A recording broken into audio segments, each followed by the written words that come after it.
and welcome to Beyond the Venue podcast. I'm your host, MG, the venue specialist. My guest today is my friend Kylie Flett, who is hands down Philadelphia's favorite female from the beautiful country of Australia. We are so lucky to have her here. You are the director of PR and strategy for Punch Media PR. You're also one of the board members for the Morris Animal Refuge. Yep. And you are one of the co-founders of Resting Gift Face. What is Resting Gift Face? Can you tell our listeners all about this amazing product and gift box that you've created? Yeah. Well, first of all, g'day, and thank you for having me. And I guess you couldn't get Ben Simmons, so you had to get Philly's other favorite. Technically, he is not in the hospitality industry.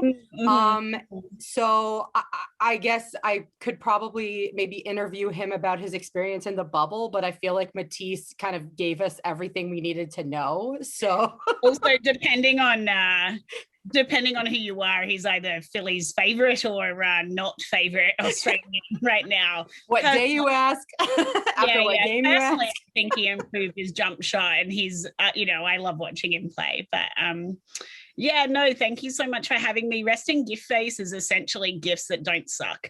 If we were to kind of sum up the core ethos for the company, my good mate Danielle and I were hanging out the Thursday before the quarantine, which feels like a lifetime ago now. And we had been talking for a long time. I mean, she's an incredible event designer and specializes in unique and custom event fabrication. The Lucky Dog Studio. So she's a designer and badass. I swore, my bad. And sorry, put the kids to bed, everyone. And we have co-chaired the Morris Animal Refuge Gala for a number of years together, and had raised some money and created some really fun events together through both my clients and non-clients. And this is very long-winded, but she's an excellent gift giver. I'm a good gift giver, and we just started thinking about what would a quarantine care package look like. So we launched with a quarantine care package, and it was really fun and was very well received.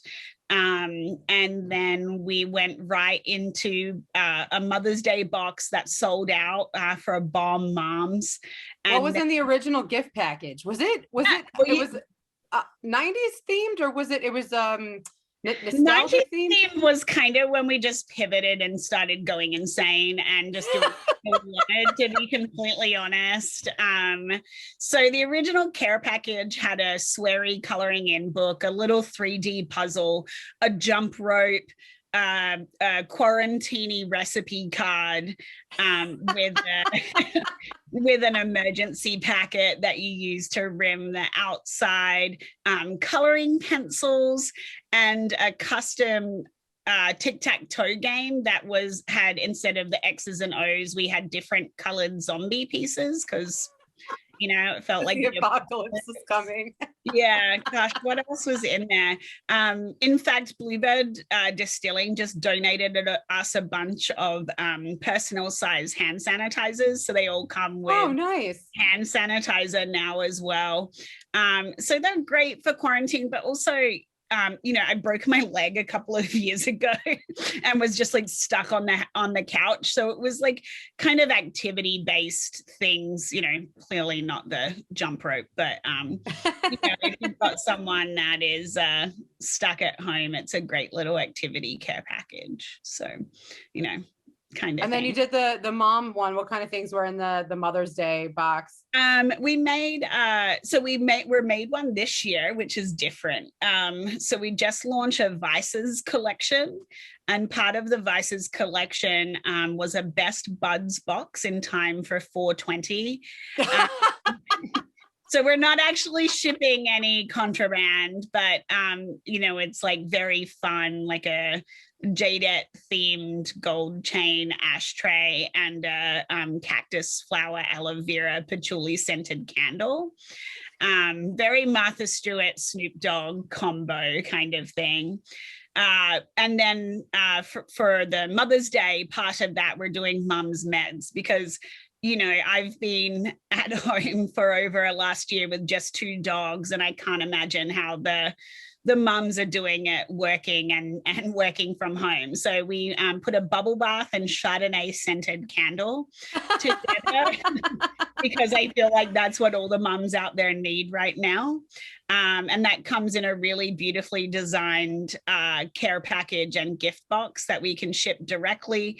It comes with a candle tray that coincidentally is the shape of a chill pill and a really beautiful glass vial of extra long matches. And then the card is a prescription from Dr. Giftface and, you know, whoever the gift giver is. And it's kind of, you know, a fun play on, you know, best used after annoying yet lovable children behavior. And, you know, I just love the explosion of creativity that you two were able to like throw into this. Thanks, and your Instagram game has been on point, which makes sense because, you know, you're Mrs. PR. So I have just loved all the posts. They've been so fantastic. Hard. Thank you. It's like, you know, I manage some Instagrams for our clients, so I always put them first.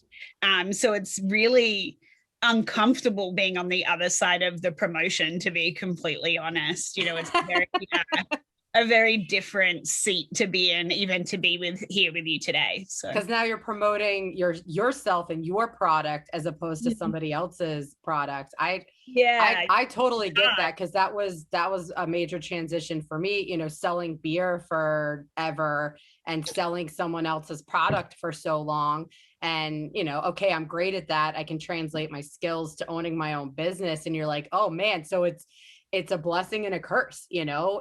It's awesome to have this creative freedom to do what you want, but at the same time, like, it's just you out there hustling, trying to get your best everything forward. So I think you guys have done a great job. And you mentioned that your like business partner that you work with for Rusting Gift Face, that is she also a board member for the Morris Animal Refuge? Yeah, that's how I ended up involved. So okay. She suckered me onto the Fur Bowl committee back in 2014, I think. And then I just accidentally ended up getting extra involved and working, you know, being on the board. It was an honor and a privilege to be invited to join and support and help guide the oldest animal shelter in the country. Yeah, can you tell our listeners more about Morris Animal Refuge and if there, because I know there's some like specific like animal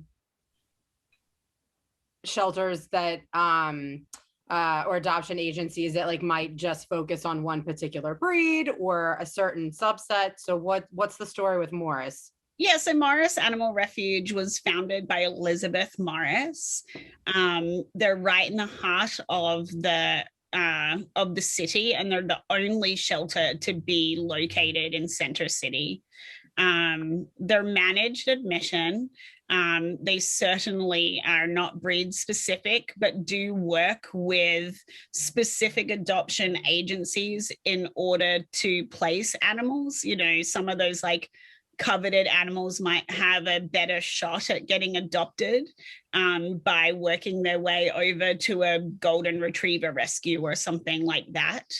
And, you know, they've just done an amazing job of serving the community and helping Philadelphia's abandoned and unwanted pets, you know, and also just providing an educational resource for pet owners in Philadelphia who might not know of resources out there. You know, ultimately they have a lot of people who call that would like to to surrender their pet. And, the first step is to always talk to them and find out what is going on. Why do they want to surrender their pet?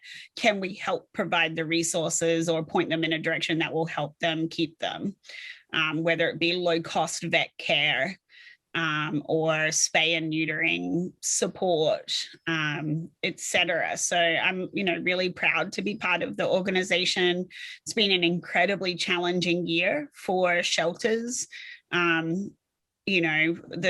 Clearly the hospitality industry has just taken an absolute gut punch, but a lot of our animal shelters in Philadelphia depend on the kind donations that our restaurant and hospitality industry provides, and it's just they're not able to do that now, and a lot of their revenue comes from events and programming, and as you know, we haven't really had a lot of those. So I've not had, and that, I mean, I absolutely loved attending every single Morris event that I could. I know there were a lot at Devil's Den. I feel like there might have been one at the Pope. Yeah.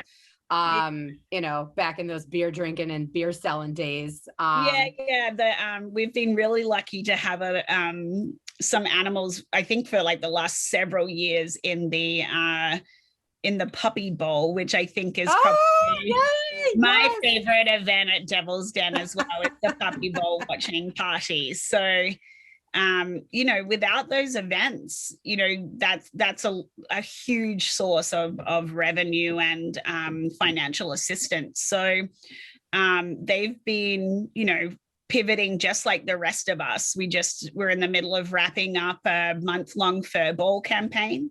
So the annual gala that I've helped with for the last few years had to go virtual this year, which is really different. As you know, this Friday is a trivia night with Steve Morrison from MMR, and you can get a really beautiful catering package from 12th Street Catering, which I just want them to do all of my meals.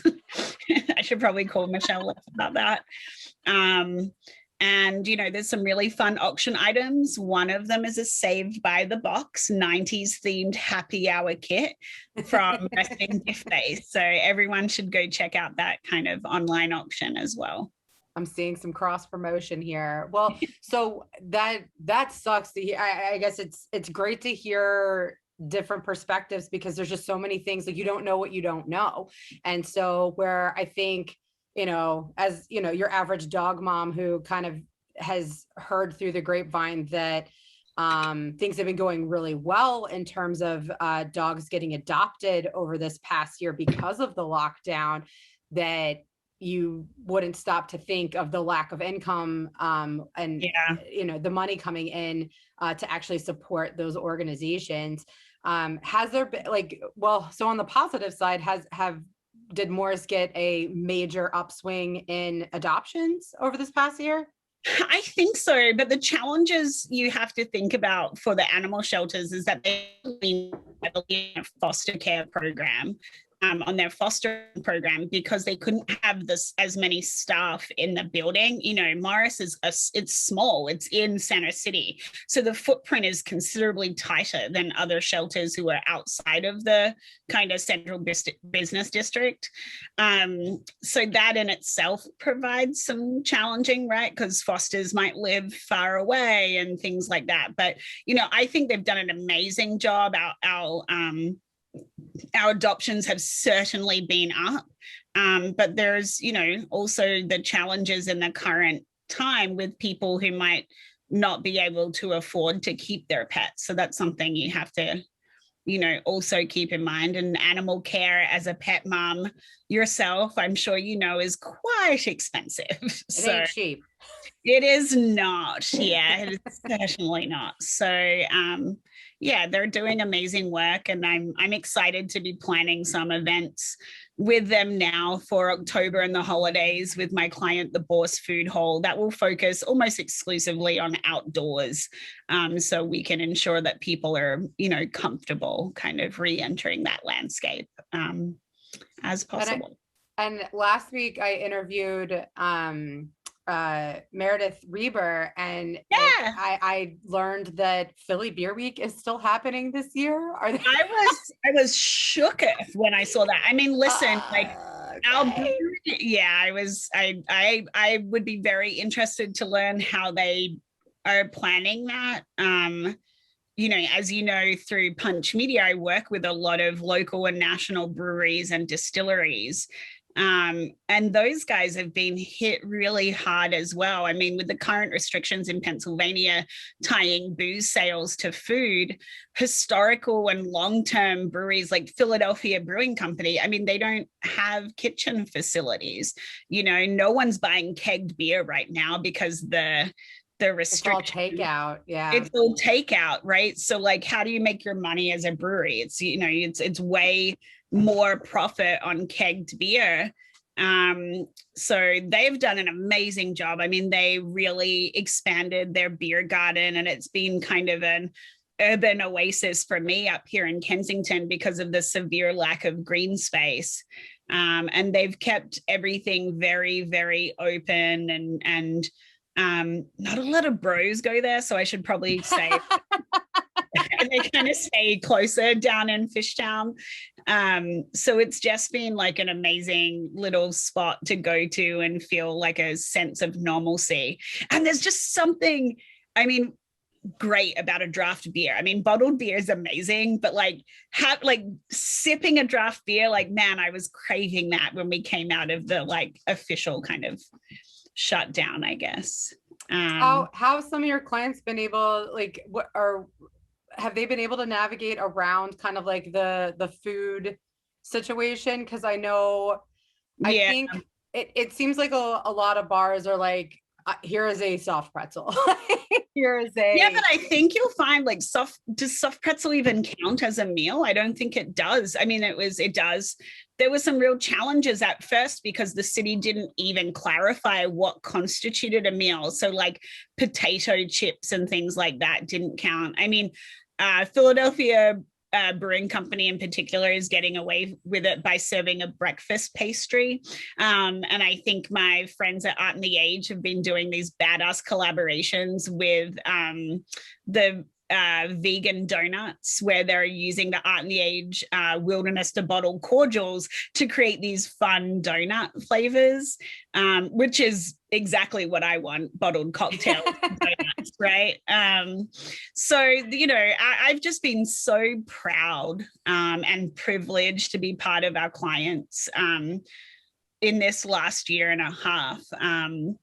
We've, really committed to helping as many small businesses as possible get through this challenging time at Punch Media, and kept our core team on and hired and even landed new business. So it's been a really interesting time for us as an agency. That's amazing. Well, like while still trying to figure out Zoom, and there's there's always a learning curve. Yeah, there's no young millennials to come here and help me. So it's like Zoom was new for everybody. Yeah. Well, I was hoping you could tell our listeners more about like what director of PR and strategy means and kind of like some of your core responsibilities. And then also kind of what that early part of the year looked like for Punch Media with all of your clients being in hospitality. I don't know. I was like, the scene in is it Old School when Will Ferrell's at the debate and he like says some crazy smart stuff and then he like wakes up out of it. He's like, I blacked out what happened and his team won the debate. That's what I feel like it was. But I don't know if that's what you're looking for, or if when my boss watches this, he's like going to be like shaking his head. But ultimately, the director of PR and strategy, we have a couple of core tenets at Punch, and it's to serve our friends in the editorial side of things first. And we just really work hard to promote editorial, and gain earned media on behalf of our clients. Now, that role has expanded in the last couple of years to include a lot more influencer marketing, social media management, events, both in person and virtual, email marketing, and select kind of marketing efforts that support our PR goals, whether it's buying a billboard on 95 or, paid social advertising or email marketing as well. So, we work with a lot of bars, restaurants, distilleries, hotels. And my role ranges from everything to acting as a client liaison, acting as a media liaison, coming up with a marketing strategy and plan, helping execute that plan, mentoring the other associates at Punch Media. And sometimes I'm putting booze in boxes and printing out shipping labels and making sure, that those products get to writers to review or taste. Whatever it takes to get the job done, basically. Were you traveling a lot prior to the shutdown? We work with Brown-Forman's newest bourbon in 20 years, Coopers Craft, and it's been really fun growing them from 8 southern markets. We'll be announcing some fun expansions very soon, but they're, in almost over 20 markets now. And we were on our way to Kentucky for a FAM trip, which is a familiarization trip where you kind of identify and invite core media to visit the cooperage. The cooperage is where men and women raise the barrels that the bourbon is aged in. And as you're in the beverage industry, so you would know that over 50% of the flavor and 100% of the color actually comes from the barrel. So it's such a fun, immersive experience. And we had a really fun group of reporters that were going to join us. So we had to cancel that. And then the weekend, I think, of the shutdown, we were a core sponsor of the New Orleans Bourbon Fest. Oh. So clearly we didn't get to go to either of those trips, and which we know now was for the best. But at the time it was devastating. Yeah, it felt really devastating at the time. But with that being said, I've learned a lot the last year by pivoting to a virtual event programming structure. We've had a couple of really fun online events, both for that client and for Tamworth Distilling, which is in New Hampshire, and Art and the Age, which is here in Philadelphia, where we did an immersive gin experience, and we for Coopers, we paired bourbon with s'mores, and we sent reporters, these like adorable little s'mores kits with custom bourbon marshmallows. So I really see that we'll look to adopt some of these virtual principles as we kind of come out of this. I think that it gave us a lot of greater reach to journalists who don't want to hang out with a publicist, or here's your easy out. That would be my nightmare if I was them. Or maybe they don't have time in their schedule to attend a media trip during the week, or don't want to see us on weekends, like whatever, which you can't blame them. So it's allowed us greater growth and because ultimately if you're paying a publicist, you're paying for their relationships, right? Like that's ultimately what it comes down to. So I think it's been, if I was to take, a couple of positives out of this experience, is that it certainly gave us greater access to some journalists that we might not have gotten in-person interaction with due to scheduling conflicts or just aversion to travel or things like that. With that being said, I can't bloody wait to travel and see people in person again. So real life cocktails in person with friends. Can't wait. Yeah, exactly. And I know, so, you work with a lot of local Philadelphia restaurants. And so, with, March, it took me months to like get my life together and figure out like my what's next. And I could not imagine having to help promote on social media, anybody in the hospitality industry, like and wishy-washy, flippy-floppy, like we're open, we're closed, we're open. Like it's been a frustrating nightmare. So what has that experience been like? Or has it also been just like right back to Will Ferrell at the podium? I'm just like, I don't know. It happened. It's over. We did it. No, I think it's, a lot of times it's like stop, breathe, like be strategic. We work with clients like Fond over on East Passyunk Avenue. I mean, this is a 3-bell acclaimed French restaurant with a really great chef team.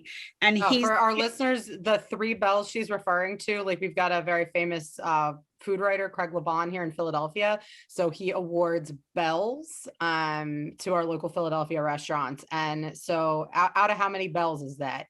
Is that out 4? 5, I think 4 or 5. Okay, but 3 bells is still. I should be fired for panicking and I can't remember. Sheesh, Rooney. It's like phone a friend, intern help. But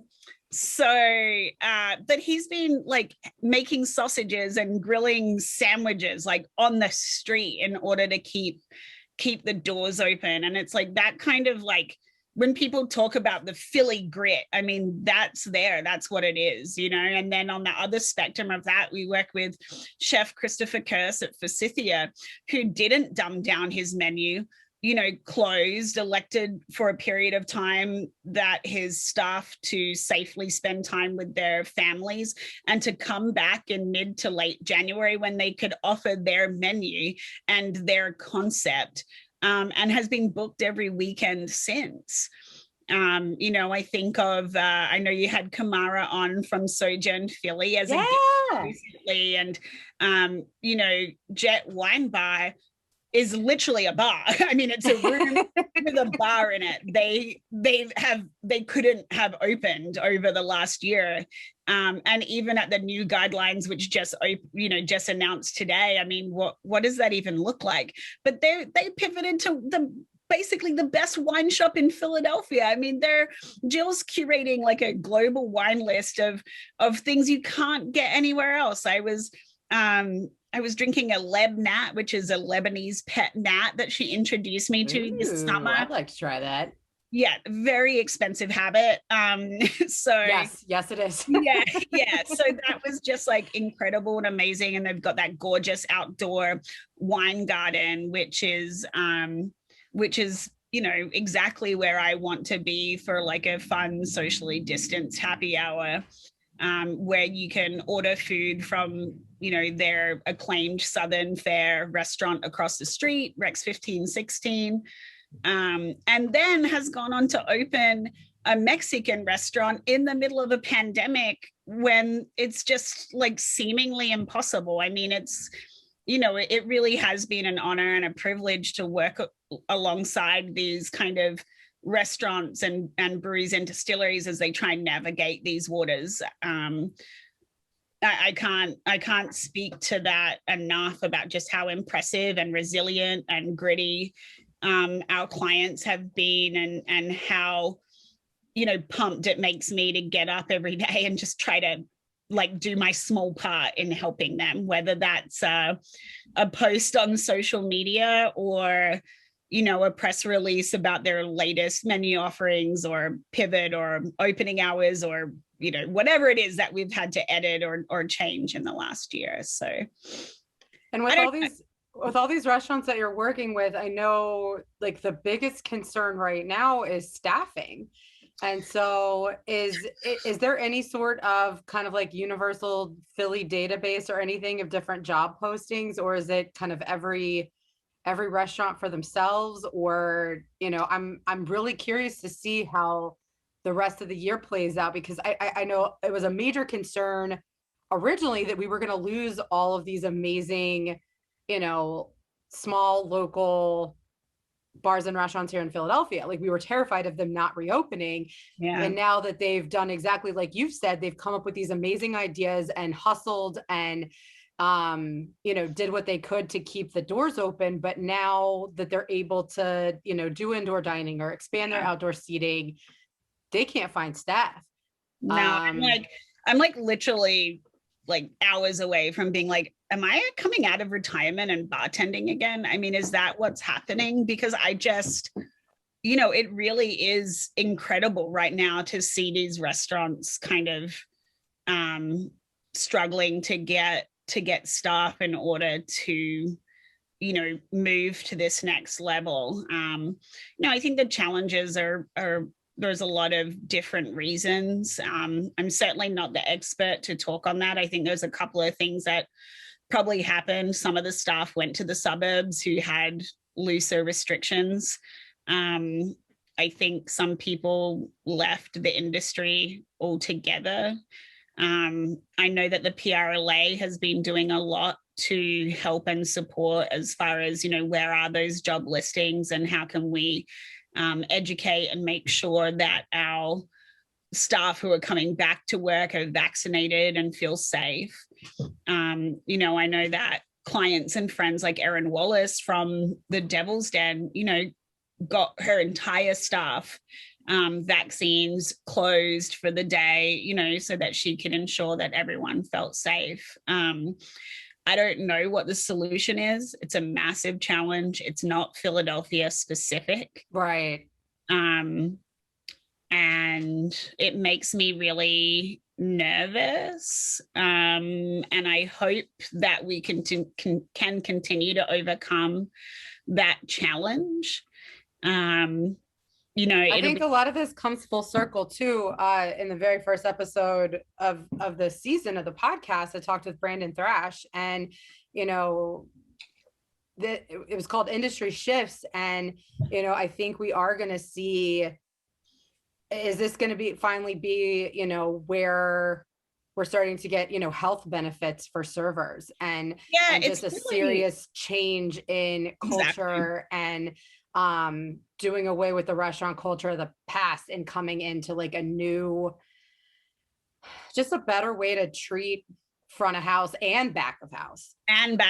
Yeah. Specifically our friends who really the backbone of the industry is a lot of our immigrant workers as well. It's a greater cultural challenge right now, but I will tell you that restaurant groups such as Sojourn Philly, who do offer healthcare incentives, who do offer a higher than normal hourly wage, that do offer 401k, even they are having challenging staffing up at their new location. So I'm not quite sure what the answer is. And we have no idea what the future looks like for sure. I'm sure I'm not saving anyone by bartending on Friday and Saturday nights, but it's like I've certainly started thinking about it. I mean, that would keep me from drinking a bottle of wine or two. Jesus.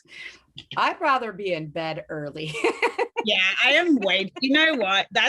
It's actually how I ended up in PR, is like, I was like stocking a fridge at 4 a.m. and I was like, this is miserable. Yeah.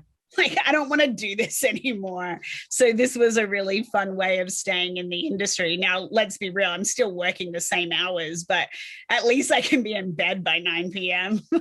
Being in your pajamas at 4 o'clock doing work is a lot different than being in a bar stocking at 4 a.m. So yeah, my knees hurt just a little bit less. Well, so we started off the conversation by you being one of, Philly's most treasured Australians. Thanks. So it, just like everything else, it completely blows my mind thinking about anything from, the last year, the last 4 years, etc. But in January of 2020, your home country was completely devastated by wildfires. And I believe that you had just been there prior, and then you get back to the States, and then all this damage and destruction, and you threw this amazing fundraiser at the Khyber, and then the whole world shuts down. It's so insane. It was literally so insane. I mean, we were, that end of 2019 was so intense for me, personally. We had an exceptionally busy summer. My boyfriend and I went to Australia over the Thanksgiving period. And then, we went straight into holiday season, that if you're a publicist is totally bonkers. Yeah, just totally crazy. And then we went into, when Chris and I had left Australia, almost every single place that we had visited was completely devastated by just ravaging bushfires. We were driving through the Adelaide Hills, which is my favorite place on earth, which is just like lush and green and beautiful, and home to several amazing bottles of wine that I'm sure you know about. I think I bought some from your curation back in the day at De Bruno Brothers. I did the beer. I let Rocco and Sandy do the wine. Got it. I drank the wine. I give Rocco and Sandy all the credit with the wine. Okay. Oh, right. Yeah, Sandy. I mean, she's pretty fantastic. She knows her stuff. She's not playing around.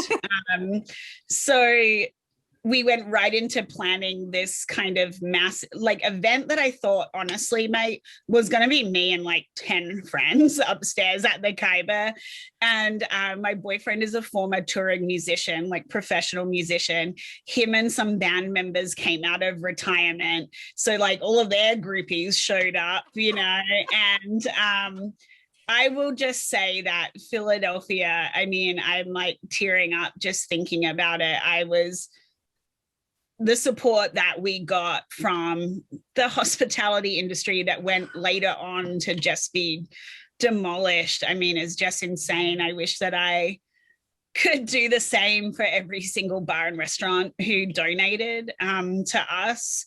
And I'm also so grateful that that was January 24th. I mean, I'm so grateful that we were sweaty and packed into the Khyber and just having that kind of life next to strangers. Yeah, I would give anything to be sweated on by strangers right now, drinking Aussie beers and eating meat pies and not thinking about the, I don't know, COVID or masks or whatever. And, oh God, yeah, my boyfriend was so sweaty. He was it was going everywhere. God, that would have been it's so weird to think about now. But that was an amazing event. And again, just speaks to that nature of Philadelphia. Jet Wine Bar also did a curated Aussie wine cocktail and wine list that week as well, and raised money. And a lot of people reached out. My friends at Fox 29 had me on as a guest, which again was so uncomfortable. I'm so used to just putting my clients out in front. It was oh God, I'm the token Australian, I know nothing about bushfires, I'm not sure why I'm on, on here as an expert. But we visited Kangaroo Island, and it was this national park called Flinders Chase, and 75% of it was gone. And it was just it was clear it was in a drought when we were home, but one of the wineries that Chris and I went to doesn't exist anymore.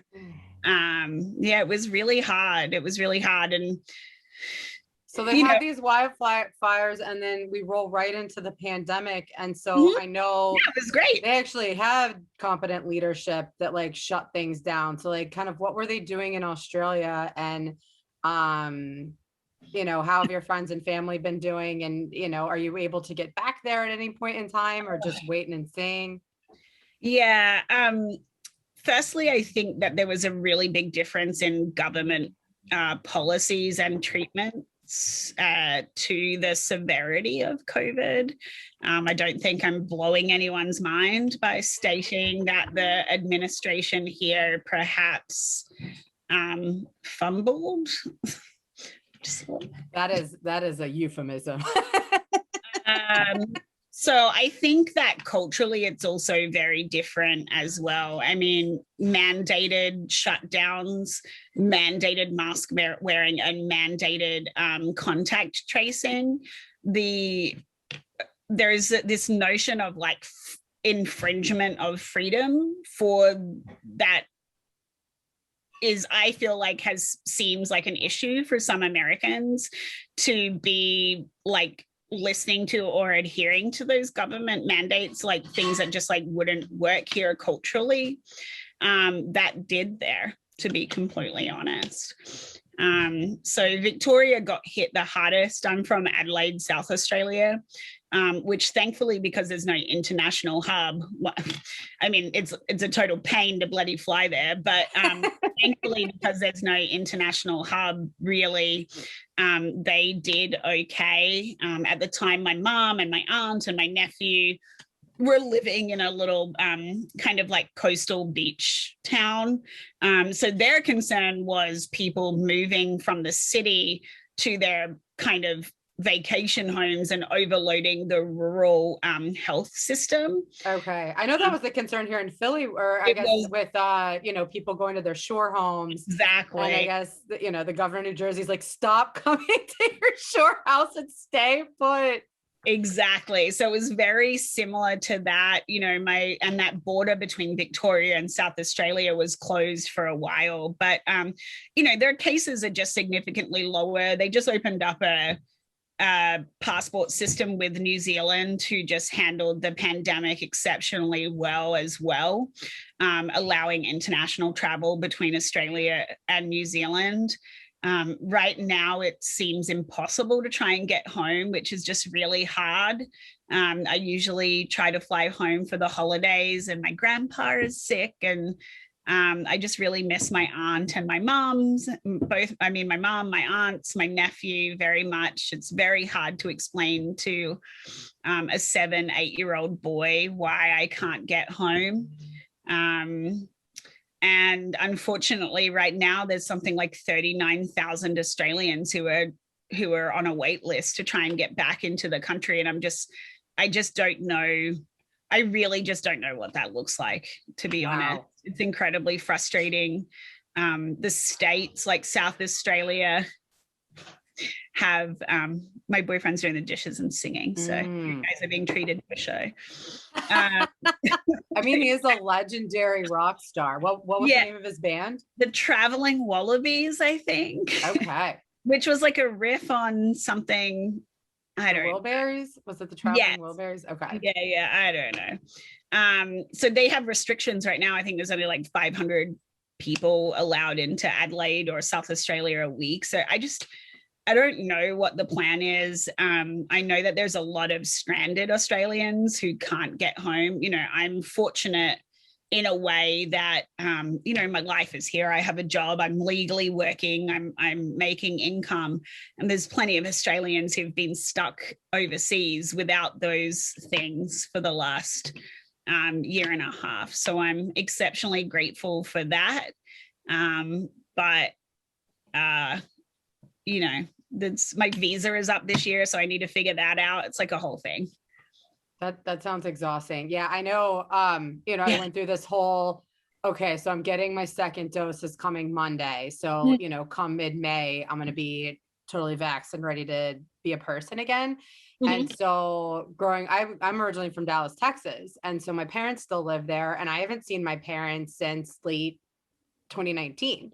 Yeah. And so, okay, when am I going to try and get back to Texas? And like, I don't want to be there during the summer for so many reasons. It's a billion degrees, and Greg Abbott is a monster. Like, I don't trust that it gives me the heebie-jeebies, even being fully vaxxed, of, being unsure of kind of like how things were handled in that state. So I'm like, listen, I will come home in September. How does that sound for everybody? Is everybody cool with that?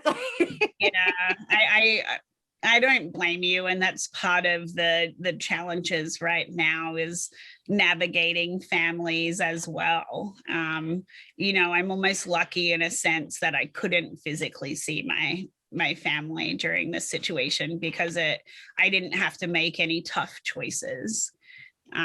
Because that presents its own kind of set of challenges, I guess. But I don't blame you. It's 80 degrees in my spare room, no air conditioning. I'm looking at myself in this camera and looking shiny as fuck. So I turned on the air conditioning yesterday. I was like, it's going up to 85, and it's trash day today. So sleeping with the windows open, when those trash trucks start coming, it's a lot easier if the windows are closed with the beeping and the yelling. And, the sanitation guys are amazing, but it's, I gotta sleep. I gotta get my beauty rest for podcast day.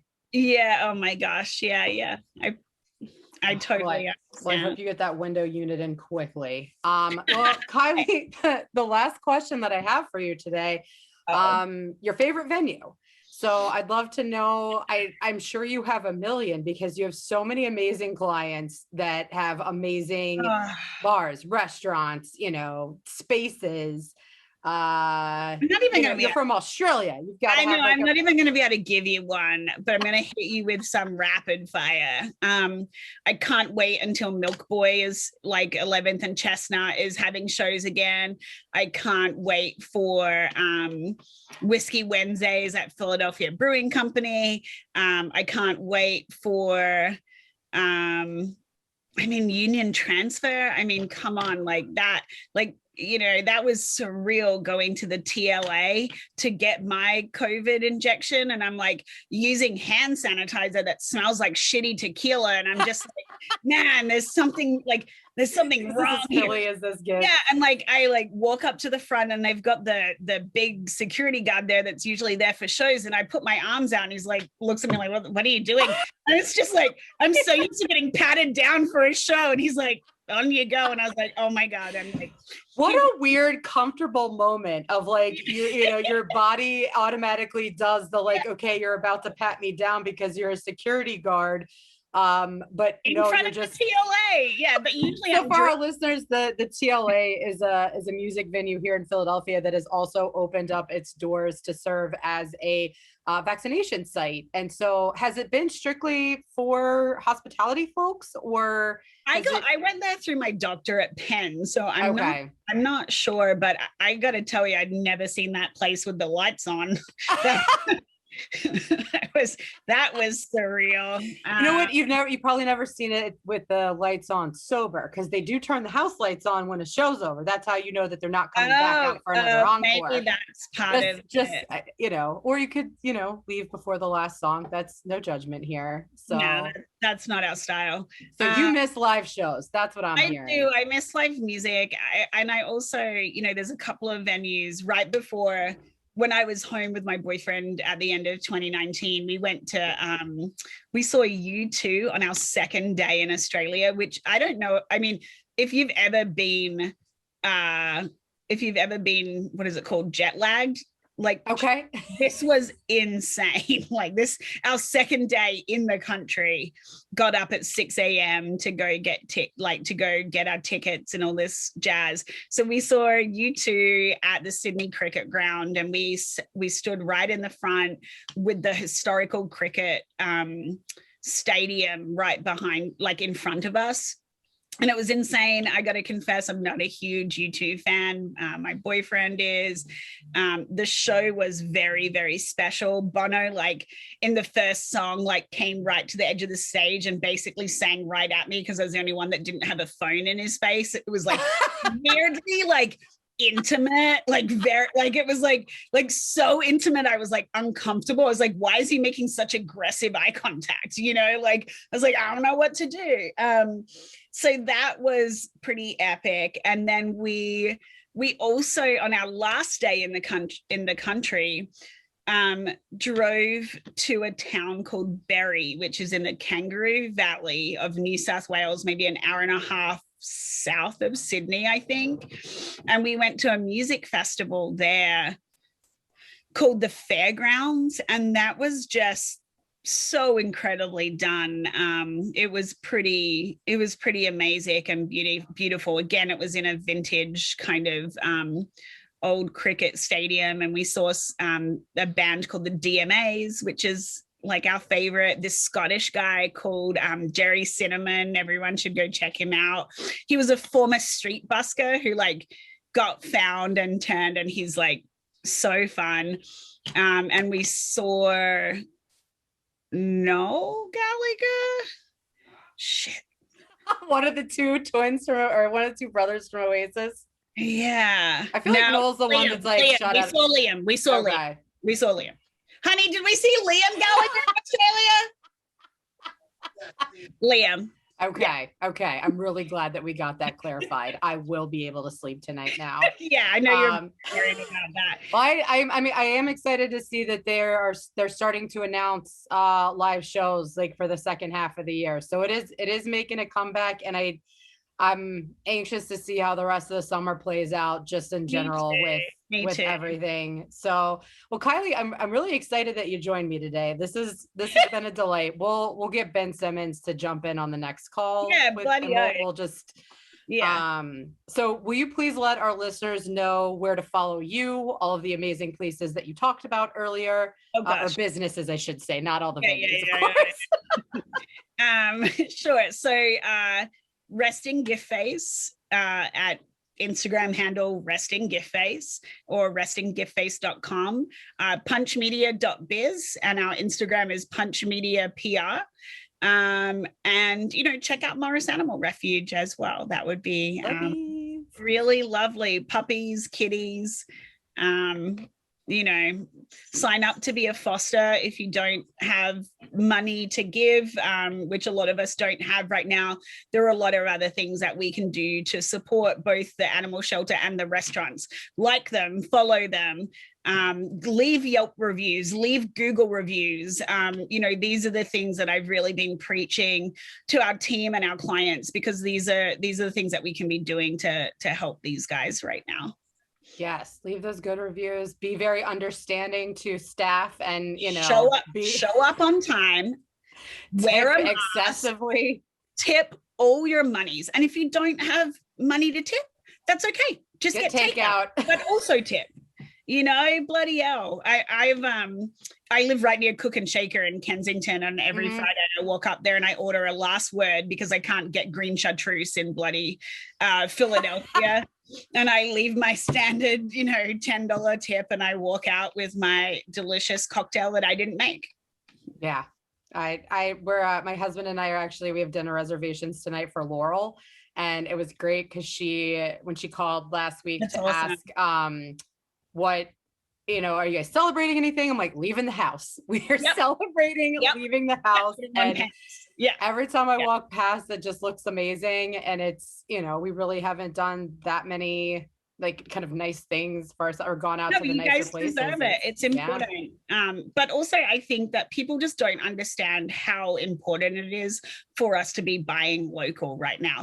The Miller Lights, the Budweisers, the Anheuser-Busch's, the chain restaurants, the big chain restaurants, they're gonna make it through this. They just are. And guess what? At the first sign of trouble, they're pulling out of Philadelphia and firing their staff. Like spend your money locally, buy local beer, order your cocktail with locally made spirits. I mean, I don't care who it is, but people just don't understand how important that is right now. If your restaurant or the restaurant that you're ordering from offers pickup, do that.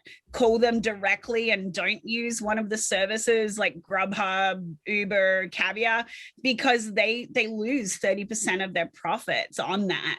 And I'm sick of doing the dishes, I'm sure everyone else is it's just it's honestly don't just make your reservations for Friday and Saturday, because like you said, a lot of the restaurants are getting busier now. If they're open on Monday, Tuesday, Wednesday, go then.